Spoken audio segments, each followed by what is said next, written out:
If the walls could talk. According to the U.S. Environmental Protection Agency, the average American spends 90% of their life indoors. My goal today is to communicate to you the significance of where 90% of your life takes place. And where is that? In buildings, which are the result of architecture.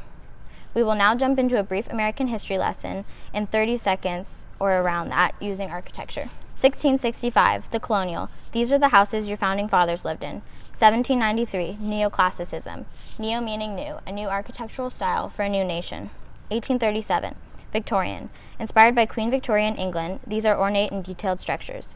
1950, mid-20th century boom. These simple and affordable houses were common after World War II. Finally, we have immigrant-inspired architecture. This specific example is of Spanish architecture. This style is especially common here in Florida, which leads us to my next point. Architecture is constantly evolving to benefit us. Take a moment to remember a time when you lost air conditioning. Now imagine that was every day. That was the reality Floridians lived in before air conditioning became prevalent in 1950. Behind me is a graph of Florida's population increase with the introduction of air conditioning. Notice the difference in the change from 1945 to 1950 and 1955 to 1960. This is the result of architectural adaptations to Florida's climate. Finally, I want to emphasize why architecture should matter to you. It is personal and representative of what is important to us. Religion is the strongest example across the globe.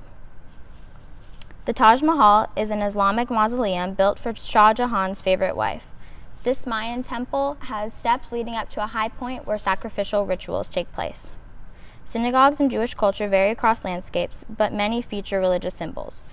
This is similar of Christian churches, such as St. Peter's Basilica in Rome. Finally, this is a Buddhist temple where religious ceremonies take place. Outdoors, there is a lot of landscape nature to celebrate nature, which is cherished in the Buddhist religion. These structures have stood the test of time not only because they're well built, but also because they hold what is important to people. Architecture serves as an autobiography written by every person from every culture who has ever lived on Earth. I'd like to close today by encouraging you to take a look around where you spend 90% of your life and pause to listen to the story the walls are telling you. Thank you.